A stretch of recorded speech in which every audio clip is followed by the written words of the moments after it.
I'm 81 years old, and my son hasn't called me in 7 years. Before you click away, stay with me for 60 seconds, because what I'm about to tell you might upset you. Everything you've been told about the bond between a mother and her grown child, that it's unbreakable, that love is enough. It's a lie. A gentle, well-meaning lie, and I believed it completely for 41 years. You probably believe it too. If you're a parent of grown children, you're almost certainly making the same mistake I made, and you don't know it yet. 7 years ago, I said something to my son. I thought I was being loving. I thought I was being a good mother. I was so certain I was right. He hasn't spoken to me since. I'm 81. I don't have time to waste. So listen, before it's too late for you. The last time David called me was April 9th, 2019. I wrote the date in my kitchen calendar, the one I still write in, even now. It was a Tuesday. He called at 6:15 in the evening. I remember because I'd just taken the chicken out of the oven. He asked how I was. He said Sarah was pregnant again. He said the doctor was worried about the baby's heart. And I said something about Sarah. I don't remember exactly what. Isn't that strange? The sentence that ended 41 years of my son's life with me.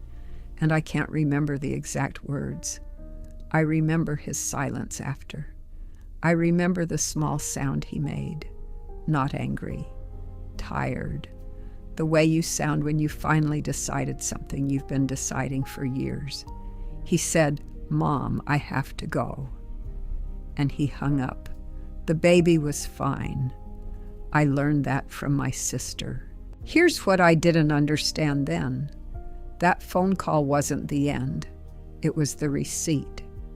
The ending had been happening for years, decades, really. I just never read the signs because I was the one writing them. Every Christmas dinner for 15 years, I'd said something about Sarah, about the way she let the children eat, about her house being cluttered, about her working too many hours when David should have been enough. Never cruel. I want to be clear about that. Never yelling, never names, never anything I'd have called cruel. Just, I'm not criticizing, but, I only say this because I care. Sarah, dear, I'm just trying to help. And I told David the same things, privately, as his mother, about his weight, about the car he bought, about the schools he chose for his kids, about a promotion he turned down that I thought was a mistake. I thought, and this is the part that hurts to say, I thought because I loved him. The words didn't count as criticism. I thought love was a kind of license, that it let me say things other people couldn't. It doesn't. He was absorbing every one of those sentences for 41 years. He was keeping a record I didn't know existed. The phone call in 2019 wasn't the first cut. It was just the last one he was willing to take.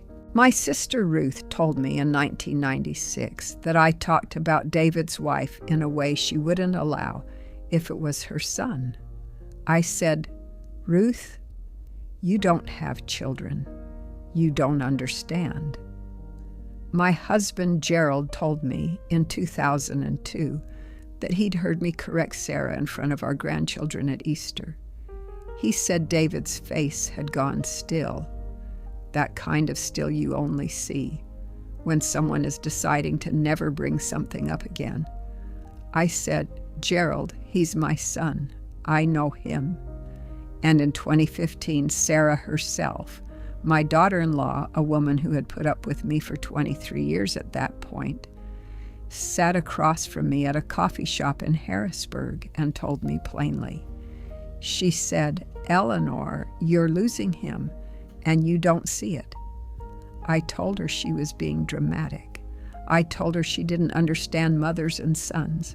I told her I knew what I was doing. 3 people, across 20 years told me exactly what I was doing to my own son. I didn't hear any of them. I couldn't. I was too certain I was right. Stop the video right now if you have to, and ask yourself honestly, when was the last time you gave your grown child a piece of advice they didn't ask for?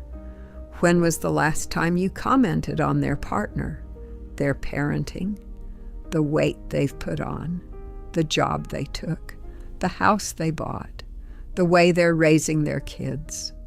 When was the last time you started a sentence with, "I'm not criticizing, but," or, "I just worry about you," or, "You know I only say this because I love you"? Those sentences. That's where it starts. If you can't remember a single one, good. Keep doing what you're doing. But if 3 came to mind while I was talking, please keep watching. Because that feeling in your chest right now is the same feeling I ignored for 40 years. And I'm begging you, don't ignore it, not the way I did. There's a name for what I did to David. I didn't know it until 2 years ago when a woman at a grief group used the words. She said, "Contempt disguised as concern." I cried for 3 hours after she said that, because I finally had the sentence I'd been looking for 5 years. Contempt disguised as concern is when you criticize someone you love, and you use the word love as the bandage for the cut. It sounds like care. It feels like care, especially to the person giving it. You're not yelling. You're not withholding. You're just sharing, worrying, wanting the best.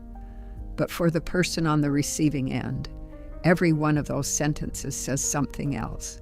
It says, "I do not trust your judgment. I do not respect the woman you chose. I do not approve of the life you built. I know better than you do about your own children, your own body, your own marriage. And when you say it wrapped in love, you take away their right to defend themselves. Because if they push back, now they're the cruel one. Now they're the ungrateful one. Now they're the one who can't take a little constructive feedback from their own mother. So they stop pushing back. They go quiet at the dinner table. They let you say the thing. They let it slide. One comment, then another, year after year. And the whole time you think, we have such a close relationship. He never argues with me. He wasn't close. He was surviving you. That's the part I wish someone had said to me at 40, at 50, at 60. A grown child who never fights you isn't loving you. They're managing you. And one day, they get tired. Let me tell you what I said to David on April 9th, 2019. I've remembered it since. I remember it every night. He told me Sarah was pregnant and that the doctor was worried about the baby's heart. His voice was tight. He was scared. And I said, I swear I thought I was being helpful. Well, David, if Sarah had stopped working when we told her to with the first 2, her body wouldn't be so worn down for this one. We told her to, as if Gerald and I had some say. And then I kept going. I said, I'm just saying it because I want this baby to be okay. I'm not criticizing. You know I love Sarah. I'm just worried. David was quiet for a long time. Then he said something I didn't understand until years later. He said, Mom, Sarah is across the room. She can hear you. I hadn't thought to ask if I was on speaker. I hadn't thought about her at all. He said, Mom, I have to go. And then the sound, that tired sound I told you about, the sound of a son finally deciding. The baby was a girl. Her name is Lily. She's 7 years old. I've never met her. I said one sentence on one phone call, And I lost my son, my daughter-in-law, 2 grandchildren I'd raised, and a granddaughter I'll never know for one sentence. Here's the why I promised you. Here's what I finally understand. It wasn't the sentence. One sentence doesn't end a 41-year relationship. It was everything that sentence proved. Every time I'd done it before and sworn I hadn't. Every I'm just saying.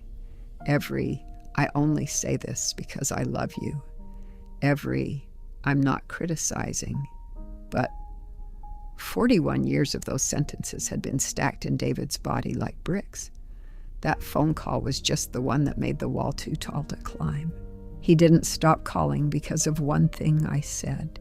He stopped calling because he finally saw clearly that I was never going to stop, that I was going to be this way until I died, and that his children, his wife, his daughter he hadn't met yet, did not have to grow up inside the wall I was building. He wasn't punishing me. I want to be so clear about this. He wasn't punishing me. He was protecting them. And the most painful thing I've ever had to accept in 81 years of living is that he was right to do it. He was right. If you are watching this and your grown children still speak to you, you still have time. You have something I don't have. You have a door that hasn't closed yet. Here's what I wish I'd known.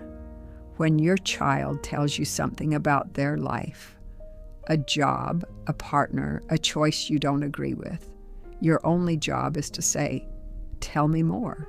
That's it. Not, "Are you sure?" Not, "Have you thought about?" Not, "Well, I just want what's best for you." Tell me more. And then listen. When you feel the urge to offer advice they didn't ask for, and you will, ask yourself one question. Would I want my mother saying this to me at my age, in my marriage, about my children? If the answer is no, don't say it. It's not love. It's control wearing love's coat. And when you slip, you will, you're human, apologize plainly.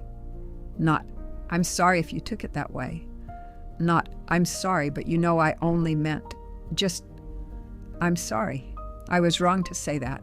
It wasn't my place." Those 6 words, "It wasn't my place," would have saved my life with my son. I said them to him in a letter last year. He hasn't written back, but he read it.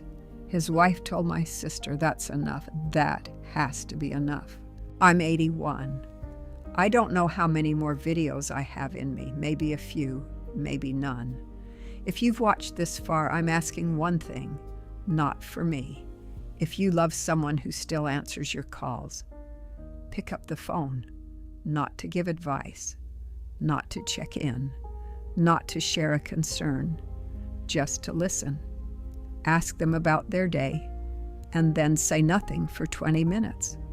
Let them fill the silence with whoever they actually are.